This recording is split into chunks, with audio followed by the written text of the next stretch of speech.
Assalamualaikum warahmatullahi wabarakatuh. Hello everyone. Let me introduce myself. My name is Silvani Kasriani, NPM 244111135 from class MNG 24C, Prodi Management. Here I will discuss material regarding anti-sexual violence. Apa sih kekerasan seksual itu? Mari kita bahas pada video berikut.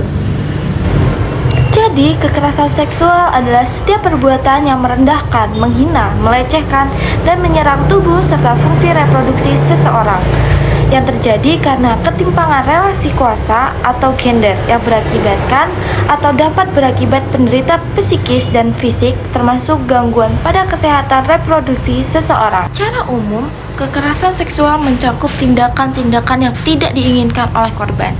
Contohnya seperti cubitan, sentuhan yang disengaja, atau percobaan pemerkosaan.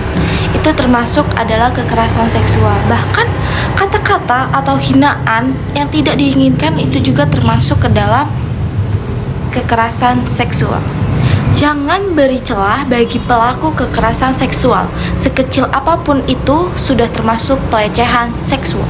Adapun bentuk-bentuk kekerasan seksual. Apa aja sih kekerasan seksual itu? Yang pertama, pelecehan seksual non-fisik atau verbal, seperti ucapan, rayuan, lelucon, siulan yang bernuansa seksual, komentar tidak pantas, pertanyaan pribadi tentang kehidupan seksual, serta pelecehan melalui gestur atau tatapan yang membuat korban menjadi tidak nyaman. Yang kedua, ada pelecehan seksual fisik, yaitu termasuk sentuhan, meraba, memeluk, mencium tanpa izin, serta tindakan memaksa kontak fisik seksual lainnya terhadap korban yang tidak diinginkan. Yang ketiga, ada pemerkosaan atau percobaan pemerkosaan, yaitu memaksa hubungan seksual dengan kekerasan, ancaman, atau berupa tekanan psikologis. Yang keempat, ada intimidasi seksual atau ancaman seksual, yang berupa ancaman atau percobaan melakukan kekerasan seksual yang menimbulkan ketakutan atau tekanan terhadap korban. Yang terakhir, ada pelecehan seksual online atau digital, seperti mengirim pesan, gambar, video seksual tanpa izin, serta pelecehan melalui media sosial teknologi digital yang sangat mengganggu terhadap kehidupan korban. Adapun dampak-dampak kekerasan seksual, apa aja sih dampaknya? Mari kita bahas di video berikut. Pertama, trauma psikologis seperti depresi dan kecemasan dikarenakan korban sangat takut mengalami kejadian itu terulang kembali.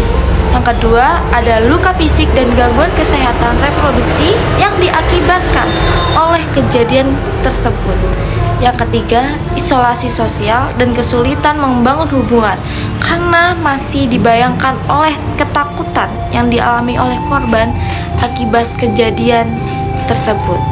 Yang keempat, ada gangguan perkembangan pada anak jika terjadi pada usia dini. Jadi, dari dini kita harus bisa mencegah kekerasan seksual. Adapun beberapa cara untuk mencegah kekerasan seksual, yaitu yang pertama, tegas menolak bilang tidak kalau tidak merasa nyaman, dan menolak perilaku yang tidak diinginkan yang dilakukan orang lain kepada kita. Yang kedua, hormati tubuh dan batasan orang lain. Dan yang ketiga, hindari lokasi yang beresiko terjadinya kekerasan seksual, seperti tempat-tempat sepi dan tempat-tempat yang sangat tidak aman. Dan yang keempat, jangan anggap candaan seksual itu hal biasa, karena itu bisa menjadi awal mula terjadinya kekerasan seksual. Dan yang kelima, lihat teman dilecehkan, itu dibantu, dibela. Jangan membiarkan hal tersebut begitu saja, karena itu bisa menjadi celah utama untuk melakukan kekerasan seksual kepada orang lain. Selagi kita tahu, kita harus bisa membela. Dan yang terakhir, lapor jika melihat kekerasan seksual di lingkungan sekitar atau kita alami sendiri. Langsung melapor kepada pihak berwajib, atau yang terpenting, melapor kepada orang terdekat agar kita tidak mengalami itu sendirian, agar orang lain bisa tahu keadaan kita. Jadi itu sekian materi anti kekerasan seksual yang bisa saya sampaikan. Berani melawan kekerasan seksual adalah langkah awal untuk melindungi diri sendiri ataupun orang lain. Thank you for watching. See you next video. Bye bye. Wassalamualaikum warahmatullahi wabarakatuh.